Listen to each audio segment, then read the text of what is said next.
Hello, everybody. Andy Goldberg here. Welcome back to the Founders Chair podcast. Very excited to have on the call today Alan Black from Blackad. Hey, Alan, Andy. welcome. Hey. Great to have you. Great to catch up with you. I've known you for quite a few years now. Yeah, Um, it's a lovely thing for us to be invited on to have a little chat. well, you're always good for a chat. You're always good for a story. We've already been talking offline, so I'm really looking forward to hearing what you have to say today. Why don't we just start off, Alan? Just tell us a little bit about you personally, just where you're from, where you live, family, hobbies, etc. Sure, sure. So the accent gives it away. I'm from Glasgow.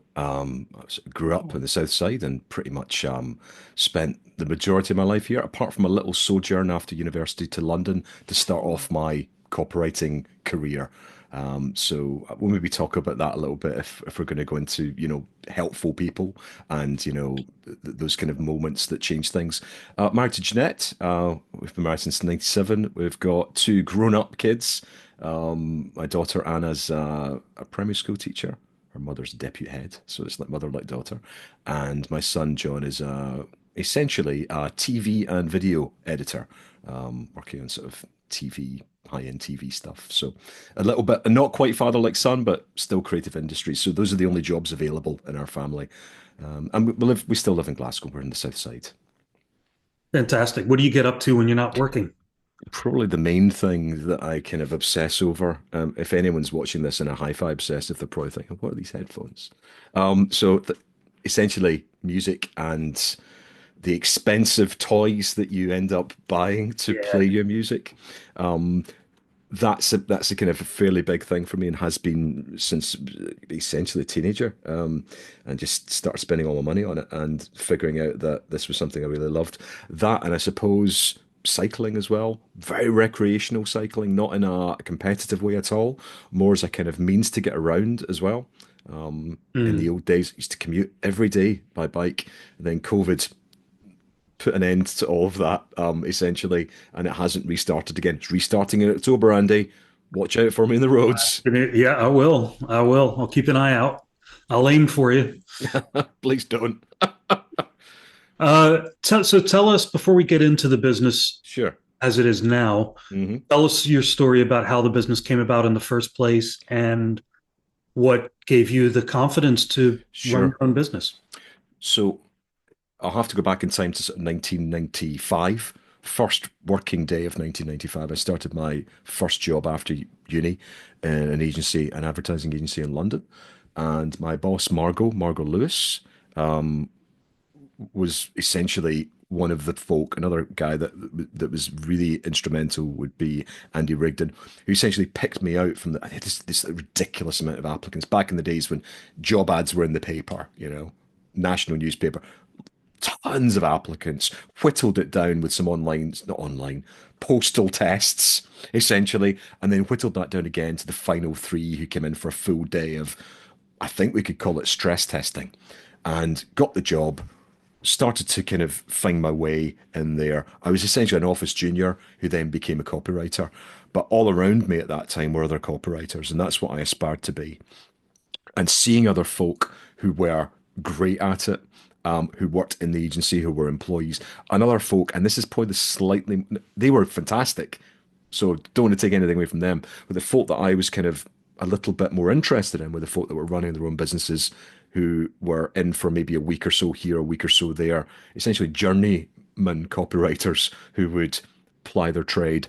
And that really appealed to me, that idea of the variety, that idea of having your own client base, of it building something out. So there's a couple of folk in there, got like John Dobinson, who runs a really successful agency called Other Now.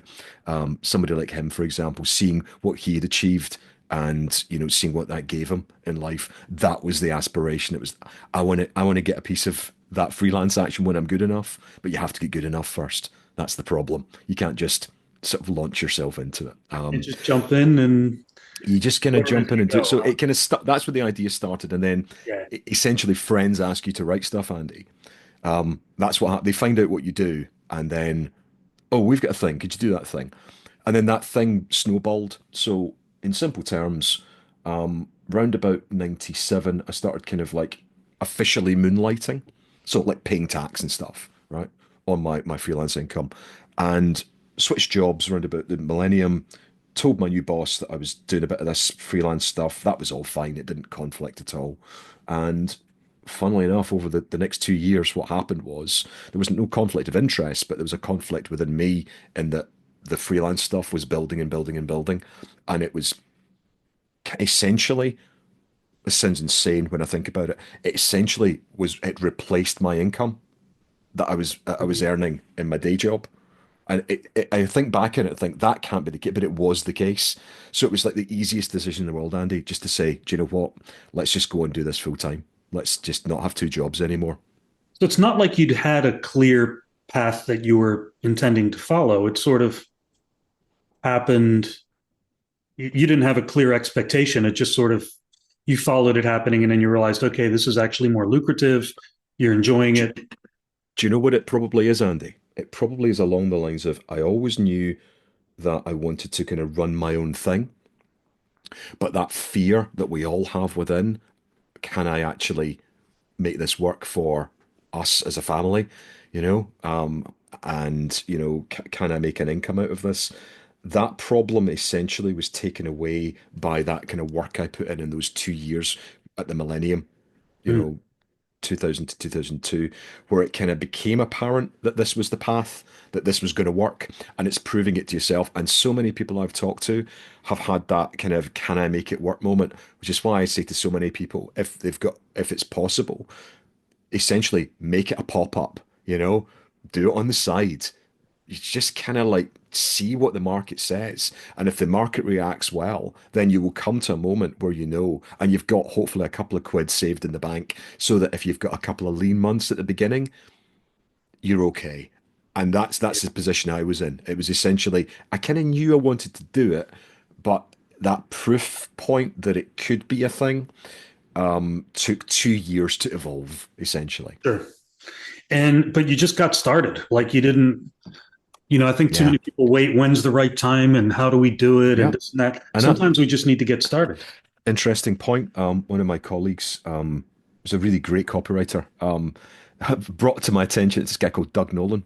And Doug brought to my attention at the time, oh, there's these other guys that have started up an agency, and these other guys are terrific. And it's in Scotland, and they're much more experienced than me. And I said, oh gosh, is that now the right time? The US was going through a terrible recession. The dot-com bubble had well and truly burst at this point. The company I worked for was a US, essentially headquartered business. Things were not looking great. But ultimately, what's a good time to do it? The good time is the right time for you. It's not, you can't time, it's that whole thing, timing the market is just, it's a kind of fool's errand. You're much better to prep yourself, be ready for a rocky ride if it comes along, and have a plan for that, rather than saying, do you know what, let's wait another year. I'm so glad I didn't wait another year. So glad I just went for it, which is maybe a bit gung ho, but I think it's the nature of most entrepreneurs you speak to, if I can class myself as an entrepreneur. I think most folk who run their own businesses have had that moment and just thought, let's do it. Absolutely. So tell us about Blackad now. What is your Okay. company doing now and who's your target audience? Sure. So what we essentially do is work with fairly big business to business organizations. So I'll maybe not mention any brand names in case they get upset. I can maybe mention a few, but people like the world's biggest commercial flooring company. So you walk into a factory in an airport, it's them that have made the floor. We work with people that create essentially cell masts that go inside big football stadia or shopping malls. They install them, all that kind of thing. And what we essentially do for them is help put the right words in their mouths when they're talking to their customers. So it's about choosing the right messaging, the right position for them in the market, and that tone that they bring to what they say to make them unique, to make them essentially an interesting bunch of folk, a memorable bunch of folk to pick up the phone and talk to. That's essentially what we do, but we take it right the way through from the kind of strategy bit through to the kind of hard, gritty writing bit of like, 200 word documents, 100,000 word websites. We train teams how to write. We help them implement AI.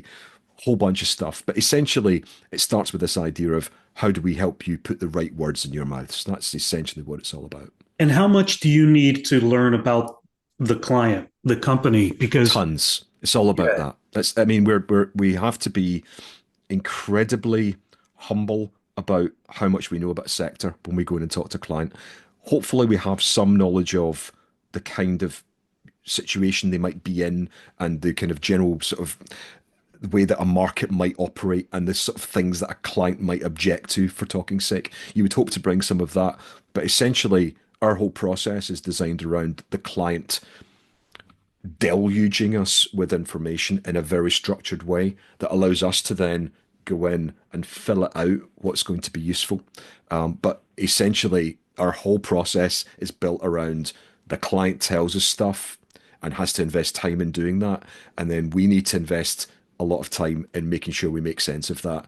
And it's all about replaying it, Andy. That's the key thing, making sure the client agrees with our take at each point in the process so that you're not going from initial chat to final campaign idea and the client says, "What is this nonsense?" It's much more about taking it through in a very moderated, modulated kind of way. it's collaborative.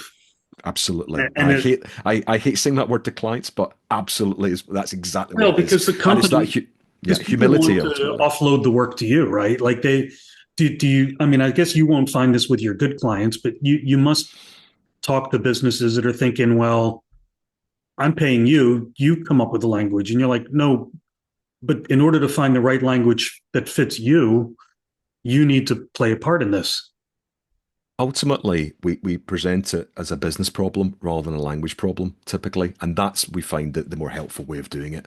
So rather than having them having to think about what they would say, we talk about classic things you talk about in a value proposition, like, okay, you've got customers out there, prospective customers out there in the world.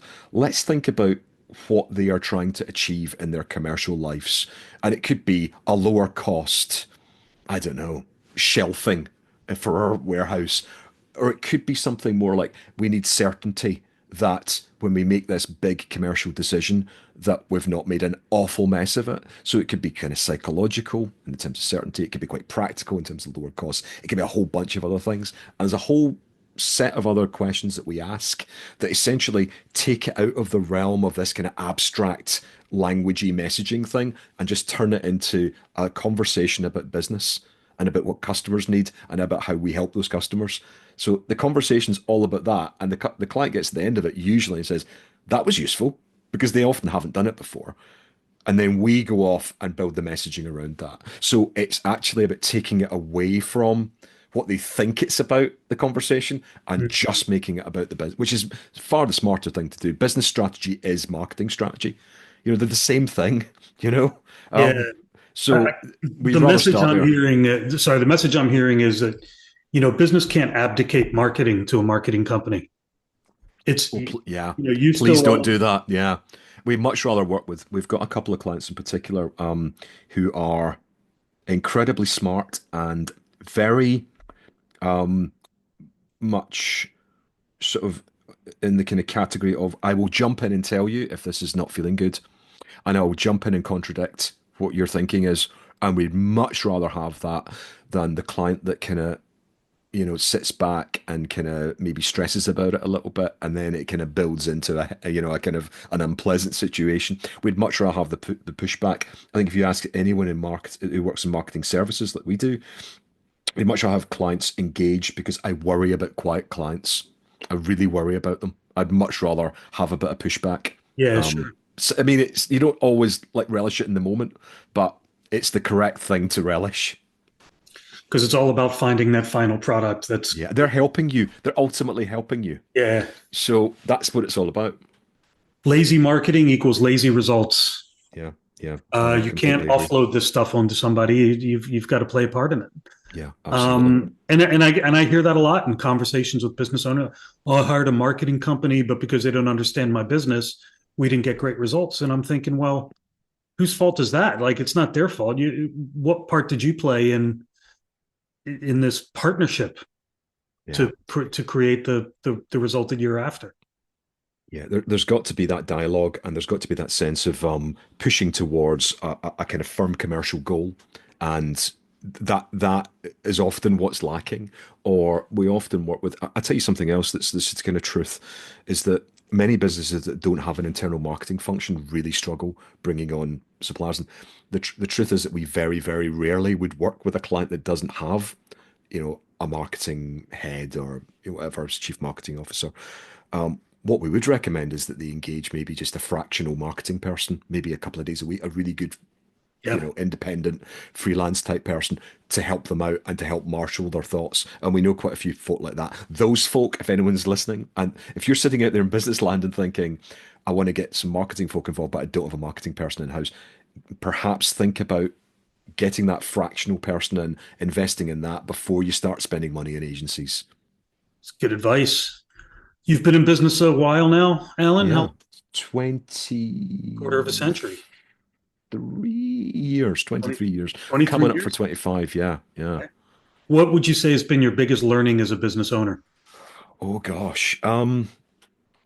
The the biggest learning has probably been around about the service that you start off thinking that you're offering and the need that you think that you're fulfilling will evolve so incredibly over even just 2 years that you won't believe it. So one of the things that I was very conscious of when I started was the amount of creatives that were decrying digital as being, not worthy of their time and effort. And for us, it was incredibly exciting. Uh, and that evolution was wonderful to be part of. And we did some really brilliant stuff, if I can say so, things that really excited us.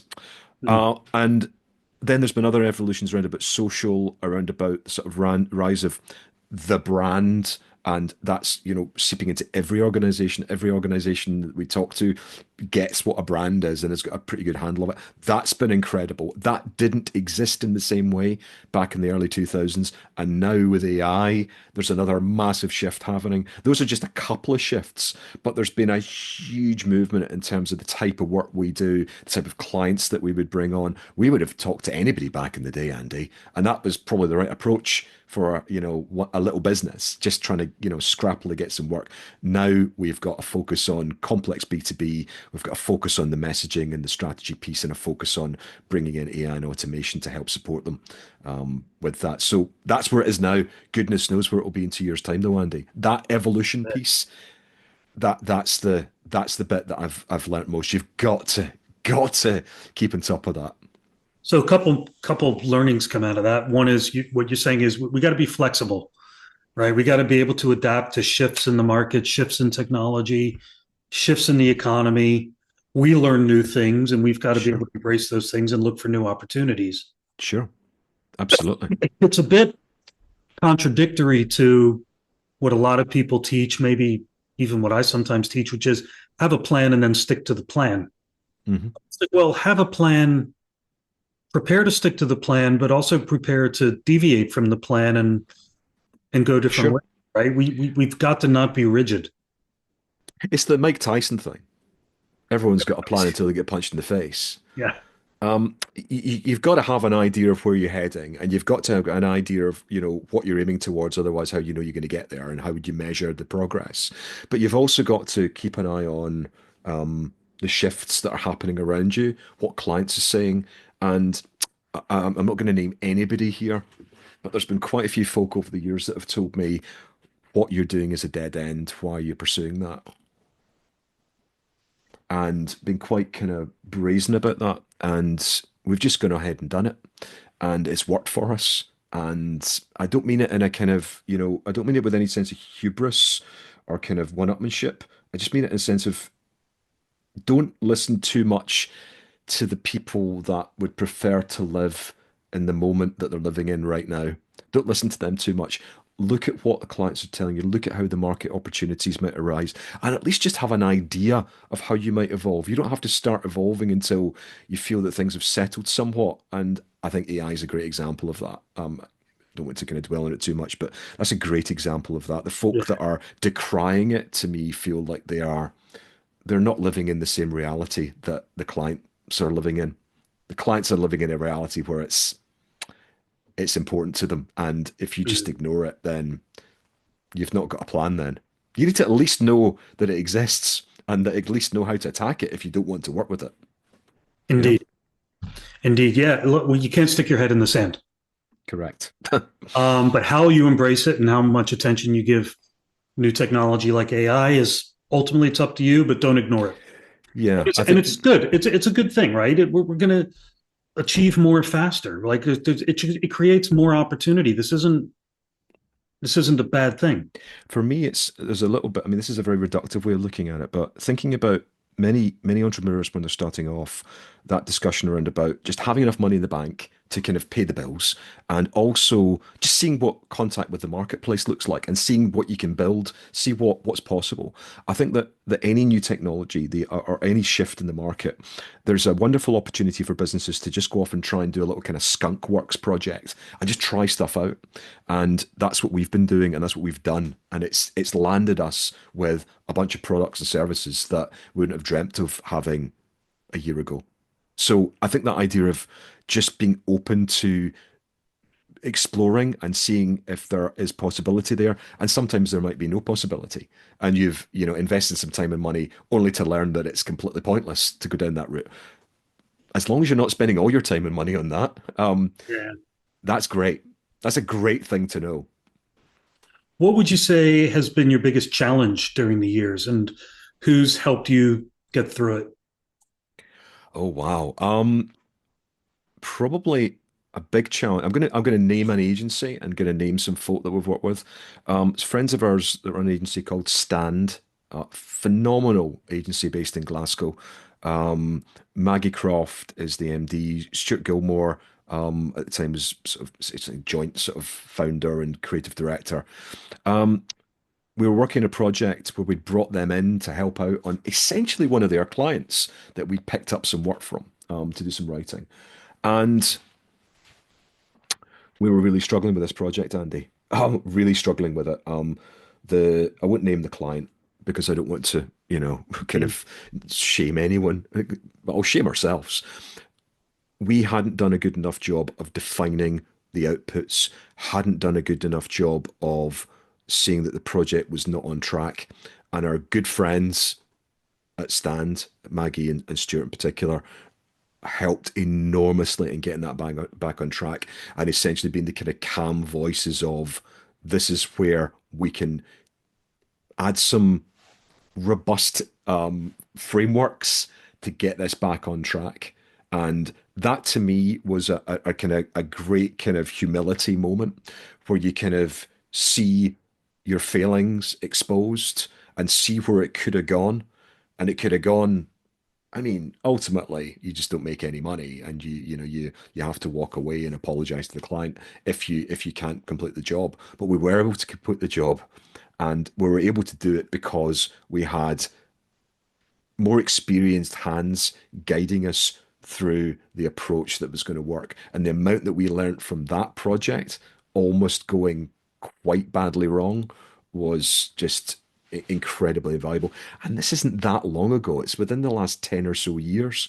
So it's not like an early doors moment. It's a kind of midway through, you get into that kind of cycle of thinking, you knowing what you're Yeah. doing, and then having that kind of exposed, and then somebody out of the goodness of the relationship that you've got with them, able to support you. And that was a terrific moment. And hats off to them for being so supportive of us. Big shout out to them then, huh? Yeah, yeah, absolutely. Um, so what's the next big thing for your business? I mean, we're talking about having a plan and but being fluid and flexible. How Sure, do you see the next 1 to 3 years in Blackad, and what are your areas of opportunity and what challenges do sure. you see along the way? What we see is a further move towards the two extremes. So on the one hand, the strategy around about the messaging and the voice extreme, doing more and more of that kind of work because it's not work that AI is capable of doing well. It just isn't. It's one of those things I could kind of argue with myself about it, but it just isn't. It can support parts of it, some of the more sort of basic stuff in terms of just counting things in sessions and that kind of stuff. But at the other end, there's the production piece in terms of helping our clients produce stuff. So for us, it feels like we're putting much more effort into the strategy side and much more effort into helping clients produce by essentially building them out automation systems. That's essentially where it's going. And if I'm completely frank, Andy, my kind of like goal in the business is to step away in 3 years' time. That's what we're working towards. Step away from the day to day, 5 days a week, to maybe 3 or 2 days a week, so that essentially I can support on the strategy side and the way the business evolves, and other folk enabled by AI can support the rest of it. And that's where we're heading, and that's where we seem to feel the market's going as well. So it's one of those happy moments where the market wants what we want, and we'll wait and see. But that's where we're heading. Extremes, more strategy, more Yeah, sort of day-to-day production. sounds like a good plan. Yeah, well, I hope so. We'll wait and see. Well, we're Truth coming will, up to the end of time our will chat. tell. Alan, what advice would you have for a business owner who is, or a would-be business owner who's Hmm. thinking about going out on their own, or someone Oh, just okay. embarked on the journey? So first thought. I think this is a thought I had very early, and I'm not sure if somebody told me this or I just arrived at the idea.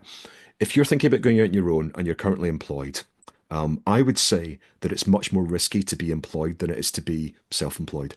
Much more risky.